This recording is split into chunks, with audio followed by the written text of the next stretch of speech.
Goeiedag almal, ek is Mannie van Bloemfontein. Dit is vandag Vrydag, die 31ste Julie 2026. Ons doen die nuus in kollig en ons hoofopskrifte vandag sê, sekere rybewyse is nou geldig vir 10 jaar. Nog berigte, Suid-Afrikaanse mense wat na FSA verhuis het, is welkom om terug te keer.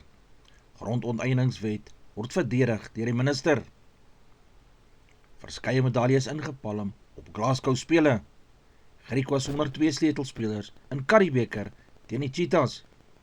Rassie is tevrede met span teen die Pumas van Argentinië. Die minister van vervoer het aangekondig dat die geldigheidstydperk van sekere bestuurslisensies van 5 na 10 jaar verleng gaan word. Die verandering is deel van die regering se plan om die druk op lisensietoetssentrums te verminder en dit makliker te maak vir motoriste.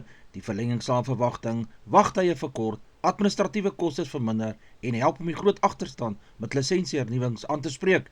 Die departement sê die nuwe stelsel sal gefaseerd ingestel word en motoriste moet steeds hulle huidige lisensies betyds hernie totdat die nuwe reëls amptelik in werking tree. Meer besonderhede oor implementering en watter lisensiekategorieë geraak gaan word, sal deur die departement van vervoer bekend gemaak word. Die Suid-Afrikaanse regering sê burgers wat na die FSA verhuis het as deel van die Amerikaanse vlugtelingsprogram is welkom om na Suid-Afrika terug te keer indien hulle dit sou verkies. Die regering beklemtoon dat Suid-Afrikaanse burgers die reg het om terug te keer na hulle land van herkoms en dat hulle nie teen enige diskriminasie te staan sal kom nie, bloot omdat hulle geëmigreer het nie. Hierdie uitlating volg nadat berigte verskyn het dat sommige Suid-Afrikaners dit moeilik vind om hulle in die Verenigde State te vestig en het oorweeg om weer terug te keer na Suid-Afrika. Die regering hou vol dat Suid-Afrika 'n grondwetlike demokrasie is waar die regte van die burgers beskerm word en moedig enige Suid-Afrikaner wat wil terugkeer aan om dit wel te doen. Die hofsaak teen die vermeende misdaadbaas Vusimuzi Cat Matlala en sy medebeskuldigdes duur steeds voort. Die hof is tans besig met 'n sogenaamde verhoor binne 'n verhoor. Dit beteken die regter moes eers besluit of sekere bewyse wettig verkry is voordat dit tydens die hoofverhoor gebruik mag word. Beskuldigde nommer 1, Musa Kekana, het in die hof getuig dat hy sy arrestasie deur polisielede aangeraand is. Hy sê hy is met vuiste en skoppe geslaan en dat hy so bang geword het dat hy begin bid het. Volgens hom het hy gevoel sy lewe is in groot gevaar. Kekana beweer ook dat hy onder druk geplaas is om verklaringe af te lê. Sy regspan voer aan dat enige bewyse wat op hierdie manier verkry is, nie in die hof gebruik behoort te word nie. Die staat ontken egter hierdie beweringe. Die aanklaer sê die polisie het volgens die wet opgetree en dat die beskuldigdes se regte nie geskend is nie. Die staat hou vol dat die bewyse wettig verkry is en deel van die saak moet bly. Die regter sal al die getuienis aanhoor voordat 'n beslissing geneem kan word. As die hof bevind dat die bewyse onwettig verkry is, kan dit uitgesluit word. Indien die hof wel die bewyse toelaat, sal dit deel vorm van die hoofverhoor teen Matlala en sy medebeskuldigdes. Die saak trek landwyse aandag aangesien dit ernstige beweringe van georganiseerde misdade behels, asook aantuigings van polisie wangedrag. Die hof sal uiteindelik op grond van die getuienis en die feite besluit wat wel die waarheid is. Die minister van Grondhervorming en Landelike Ontwikkeling, Mzwanele Nyotso, sê die onteieningswet is grondwetlik en nie bedoel om mense se grond sommer net af te neem nie. Volgens die minister is die wet geskep om die regering te help om grondhervorming op 'n regverdige en wettige manier uit te voer. Hy sê die grondwet beskerm steeds die reg op eiendom, maar maak ook voorsiening daarvoor dat grond in sekere gevalle onteien kan word as dit in die openbare belang is. Nyotso beklemtoon dat elke geval op sy eie meriete beoordeel sal word. Hy sê daar is duidelike prosesse wat gevolg moet word voordat enige grond onteien kan word. Grondeienaars sal die reg hê om beswaar te maak en indien nodig die saak na die hof te neem. Die minister sê verkeerde inligting oor die wet het onnodige vrees onder sommige Suid-Afrikaners geskep. Hy doen 'n beroep op mense om die wet self te gaan lees en nie gerugte te glo nie. Die Demokratiese Alliansie, oftewel die DA, sê president Cyril Ramaphosa se plan waterkrisis aan te spreek is nie genoeg om die land se probleme op te los nie. Volgens die DA is die grootste uitdaging nie 'n gebrek aan planne nie, maar die swak instandhouding van waterinfrastruktuur, verouderde pype, waterverliese en swak bestuur by munisipaliteite. Die party meen miljarde liters gaan elke jaar verlore weens lekkasies en infrastruktuur wat nie behoorlik onderhou word nie. Die DA voer aan dat die regering vinniger moet optree om waterwerker te herstel, korrupsie te bekamp en bevoegde mense aan te stel om waterdienste te bestuur. Die party se gemeenskappe reg oor die land ervaar reeds gereelde wateronderbrekings wat huishoudings, skole, hospitale en ondernemings raak. President Ramaphosa het onlangs gesê, die regering gaan meer geld in waterinfrastruktuur belê, damme en pypleidings opgradeer en saam met die private sektor werk om die waterstelsel ook verder te verbeter. Hy glo hierdie stappe sal help om die land se watersekerheid oor die langtermyn te versterk.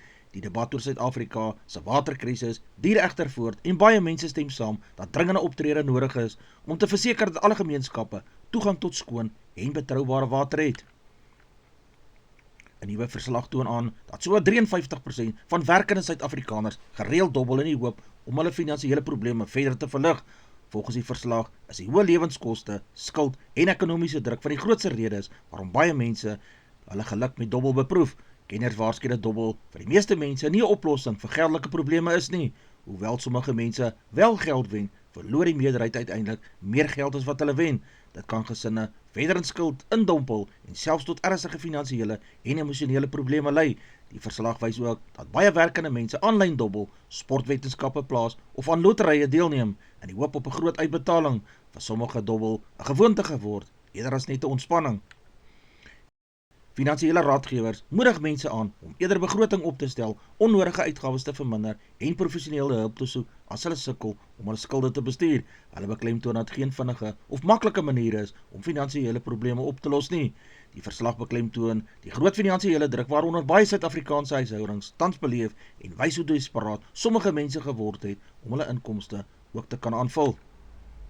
Die nuwe internasionale sevens rugby seisoen is van groot belang vir spanne wat hulle voorbereiding vir die 2028 Olimpiese spele in Los Angeles begin.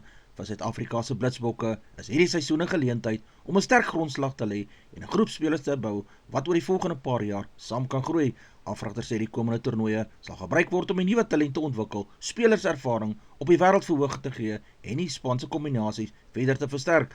Goeie vertonings gedurende hierdie seisoen kan ook 'n belangrike rol speel in die kwalifikasieringsproses vir die Olimpiese spele. Die Blitsbokke wil na gemengde resultate in onlangse jare weer as een van die wêreld se beste sewe spanne gevestig raak. Die afrigtingsspan glo harde werk, konsekwentheid en goeie spanwerk die sleutel sal wees om suksesse te kan behaal. Met die Los Angeles spele wat al hoe nader kom, beskou die Blitsbokke elke toernooi as 'n belangrike stap in hulle voorbereiding om weer vir die Olimpiese medaljes te kan meeding. Die Griekwas sal Vrydag aand sonder twee van hulle belangrikste agterspelers teen die Toyota Cheetahs uitdraf.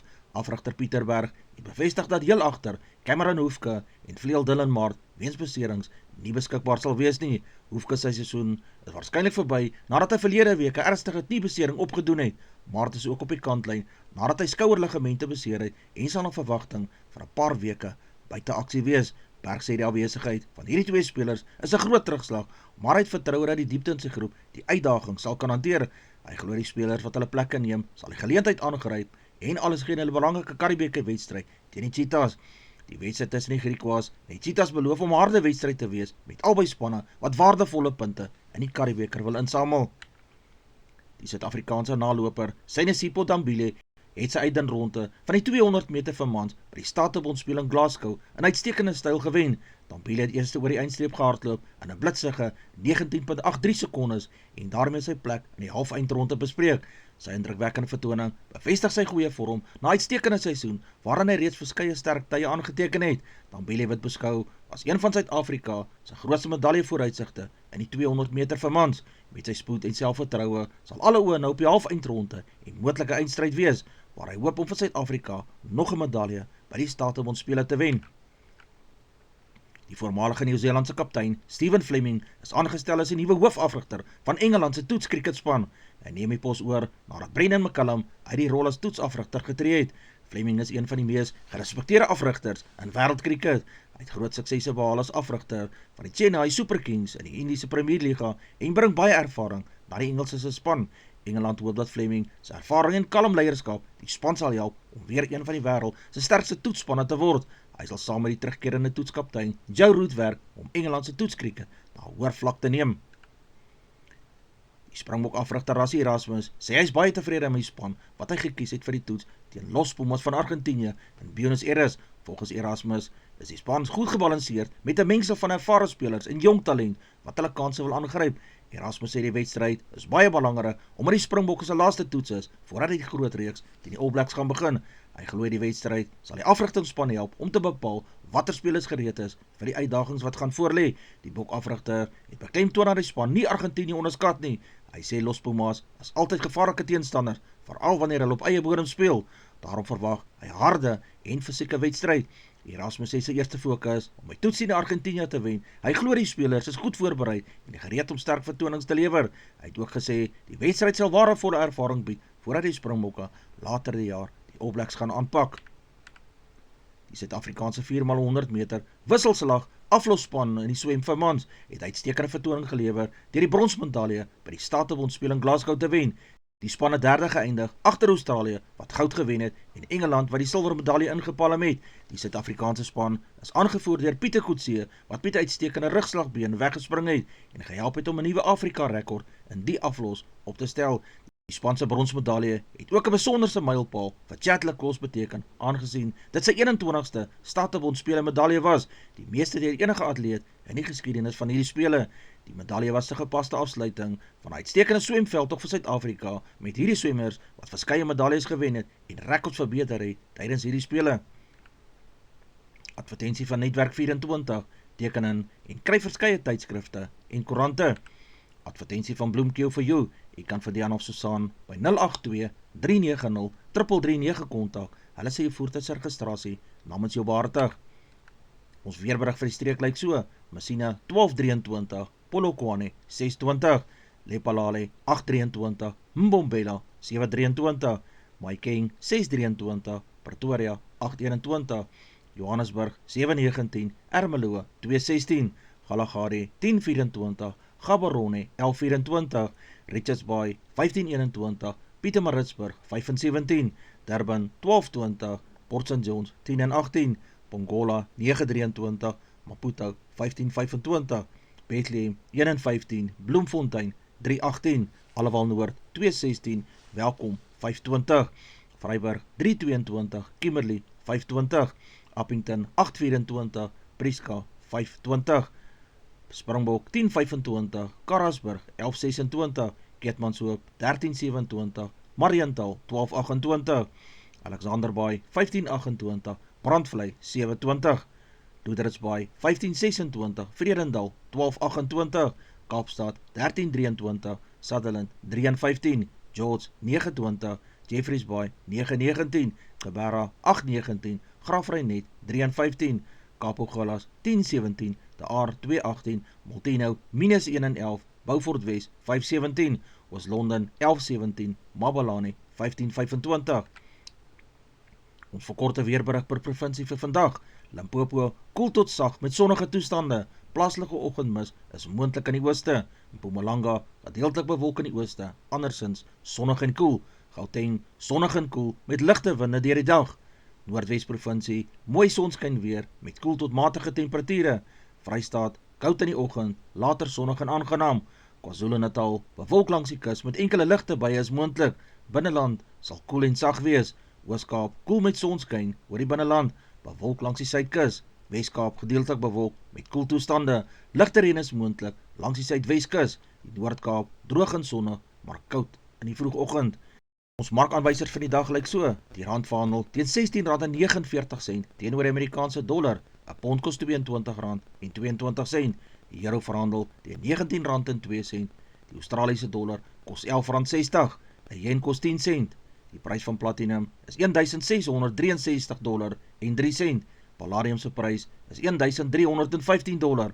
Die prys van goud per fyn ons is $4,104. Die prys van silwer is $58.99.